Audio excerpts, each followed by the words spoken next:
Oggi incontriamo Cristian Santomauro che con l'Ammaccata ha creato un progetto che va oltre la pizza. Unisce tradizione, orto sinergico, filiera locale e ricerca, raccontando il Cilento attraverso i valori della dieta mediterranea. Ciao Cristian, Ciao. qual è il primo ricordo del Cilento che ancora oggi vive nel tuo modo di fare cucina? Allora, sicuramente è un momento rituale, ehm, il momento in cui si ci ritrova intorno al forno di casa e lì si infornano le varie pietanze, tra cui l'ammaccata che noi riproponiamo. Perché dico quel momento? Perché è un momento bellissimo nel quale io ero bambino e giravo intorno ai miei familiari e in quel momento per intrattenermi facevano qualcosa nel forno che poi mi davano da mangiare.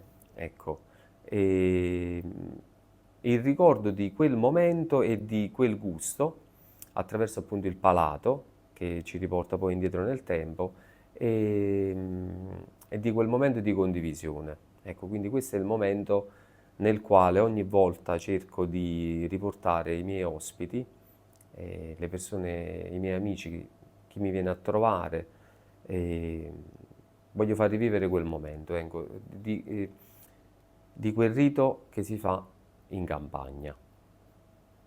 Che ruolo ha avuto tua nonna Teresa nella tua formazione? Allora, mia nonna Teresa, il ruolo delle nonne, credo, non solo di mia nonna Teresa, ma di tutte le nonne e di tutte le signore che si sono susseguite negli anni, delle donne, è quello un po' della conservazione e, e di tramando dei nostri valori e delle nostre origini. Quindi il ruolo appunto delle donne, preferisco parlare delle donne che ho incontrato, delle signore e delle nonne, alle quali poi ho dedicato appunto l'ammaccata, perché l'ammaccata è dedicata alle nonne cilentane, ma questo alle nonne e alle donne di tutto il mondo, perché poi alla fine è così, soprattutto del Mediterraneo, perché noi oggi parliamo di Mediterraneo, è sicuramente quello di aver tramandato non una memoria scritta, perché magari mia nonna era anche distante dallo scrivere, ma da una memoria gestuale, rituale, quindi di movimento che oggi noi chiamiamo esempio. Ecco, l'esempio è nel gesto, nella ritualità e credo che i suoi gesti rituali, che ha fatto da quando era bambina fino ai 100 anni, ehm, abbiano trasmesso involontariamente o volontariamente quelli che appunto sono le basi sul quale si fondano i nostri principi mediterranei, quindi di condivisione, di accoglienza, che forse ci viene tramandata dai greci, che hanno attraversato, insomma, un po' della bontà, della sincerità, che possono sembrare valori molto semplici, ma che sono alla base del cattolicesimo nostro e della filosofia parmenidea. Ecco. Ora parlaci un po' di che cos'è l'Ammaccata. La maccata è una voglia di voler trasportare appunto dei valori mediterranei, perché non c'è nulla di più distante, diciamo, da un chicco di grano ad una pizza o a un pane. Appunto, quello che abbiamo fatto è stato semplicemente trasportare i principi che abbiamo avuto l'onore e il piacere, tutti noi panificatori, cultori, perché io tra l'altro io sono un ingegnere prestato all'accoglienza. Ecco, quindi ciò che abbiamo fatto è stato ricercare nel passato e, e abbiamo ritrovato nel passato appunto tutto un bagaglio culturale e quello che noi siamo riusciti a recuperare chiaramente dagli scritti e dalle esperienze che abbiamo ritrovato negli anni, l'abbiamo portato all'interno della Maccata, che è come una sorta di navicella spaziale che contiene tanti principi e tanti valori che poi si tramutano in storie antropologiche proprio, come ad esempio, vedi, stamattina vi ho fatto assaggiare la zuppa di latte, ecco, appena siete arrivati. Quello è un racconto nostro del nostro passato che si faceva a casa, come è l'ammaccata, che cos'è? Appunto è una pizza contadina che si faceva nei forni di campagna e appunto si ammaccava questa panelluccia di pane per testare la temperatura del forno e si condiva con quello che c'era a casa, non è che c'è una ricetta specifica. Chiaramente oggi abbiamo quelle più ricercate che sono col pomodoro cotto, e vi ho fatto vedere i pomodori che coltiviamo, il cacio ricotta di capra e l'origano, con l'alice di menaica, che è un prodotto rappresentativissimo del Cilento, perché la menaica è la rete con la quale i greci pescavano queste alici, l'aglio, che è il tartufo del sud, l'aglio è il nostro tartufo del sud, l'origano del Cervati che diciamo che la va a condire, oppure c'è la pizza con le foglie, cioè il calzone ripieno di verdure miste, insomma la strazzata o viccio o moscia che era il primo pane che si mangiava la sera, una ciambella di pane, che noi la riproponiamo aperta, farcita e rinfornata. Quindi cerchiamo di trasmettere che cos'è la tradizione, un po' tradire quello che ci è stato insegnato, però tradirlo in modo tale da poterlo trasportare nel futuro, perché il nostro ruolo oggi appunto è quello di portare nel futuro le nostre tradizioni. E come si segue il gesto dell'ammaccatura? Ok, allora l'ammaccatura diciamo è molto interessante questo, perché noi nel Cilento ammacchiamo tutto. C'è l'oliva ammaccata, c'è l'ammaccata, insomma ci sono varie cose che ammacchiamo, insomma l'ammaccatura ci riporta in vari luoghi. L'ammaccata perché l'ammaccata? Perché essendo che noi coltiviamo questi grani tradizionali, vengono macinate a pietre e tutto, e vi mostrerò il mulino, che accade? Che appunto non si può stendere né con lo schiaffo né si può tirare sul banco, ma appunto essendo che è un impasto molto molto delicato, si deve ammaccare delicatamente, dolcemente sulla pala di legno. Cioè sentite, ammaccare delicatamente e dolcemente, cioè perché altrimenti l'impasto si rompe e da lì ne prende il nome. E questo è il dato tecnico, il dato diciamo sentimentale è perché a casa la chiamavamo così, ci facciamo un'ammaccata per intrattenere i bambini e quindi per questo si chiama l'ammaccata e da lì poi nasce tutto il progetto, perché dall'ammaccatura si va poi al terreno, perché se non si parte da lì non si riesce a fare l'ammaccata. Quale ingrediente racconta meglio il tuo territorio? Vabbè, sicuramente l'ammaccata, no scherzo, ma perché? Veramente rispondo a questa domanda, perché racchiude tutti i prodotti del territorio.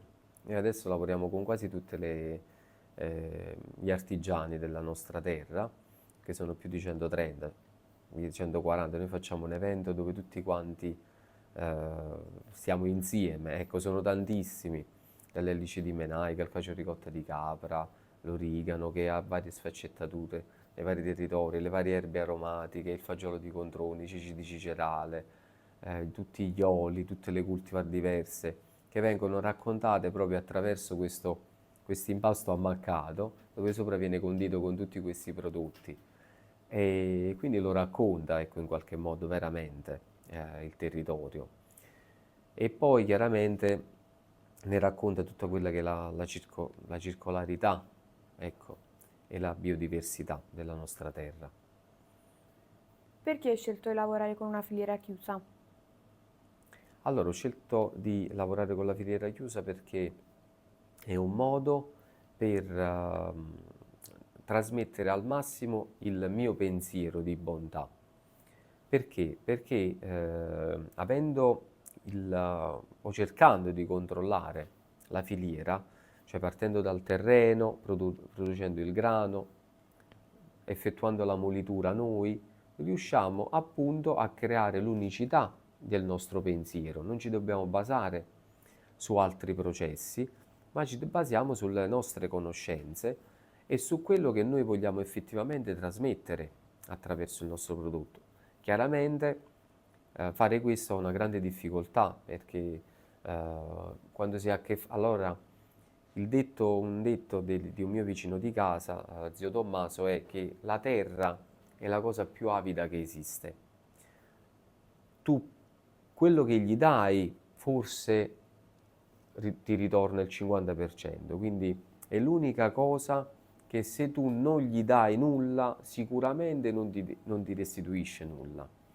E quindi in quell'avidità della terra noi troviamo la grande difficoltà. Ecco. Che ruolo ha l'orto sinergico nel tuo lavoro quotidiano?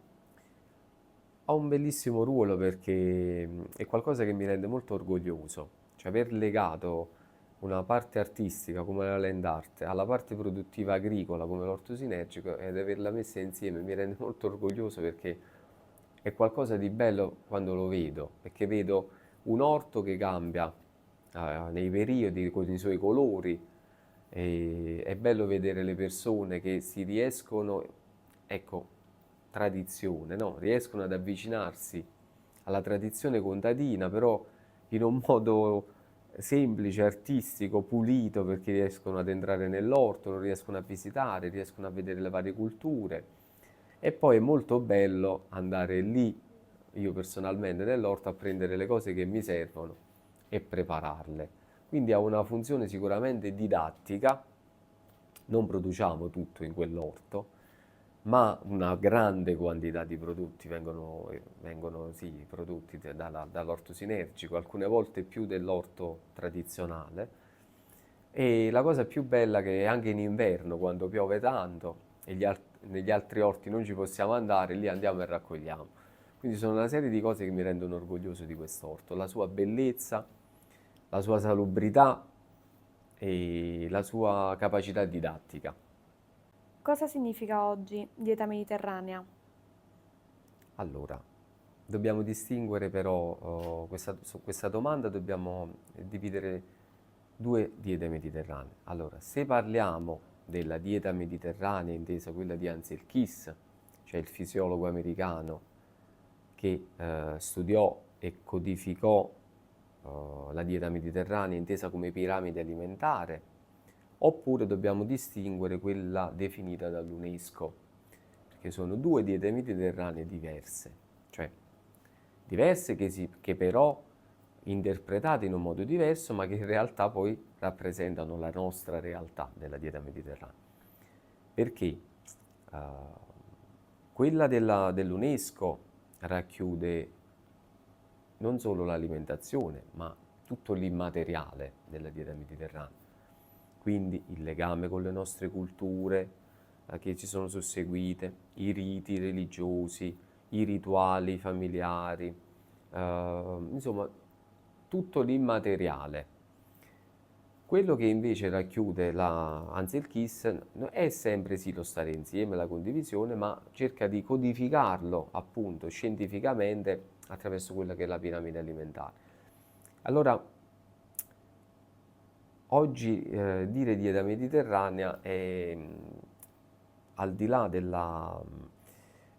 di tutto questo, vuol dire, è racchiuso in due termini. Uno è diversità, che è la diversità delle culture popolari del Mediterraneo, che tutte insieme formano la dieta mediterranea, e l'altra è prossimità. Prossimità perché tutto ciò che è prossimo a noi è stagionale, ha una salubrità, la teniamo più o meno sotto controllo, la conosciamo. Quindi diversità e prossimità, secondo me, rappresentano al meglio la dieta mediterranea. Che messaggio vorresti trasmettere attraverso il museo virtuale della dieta mediterranea? La dieta mediterranea è fatta di gesti semplici e di poche cose, di poco, di semplice, di prossimo e soprattutto è fatto di valori che non si possono raccontare né a convegni, di momenti che non si possono descrivere attraverso le parole, ma solo attraverso le esperienze e i gesti.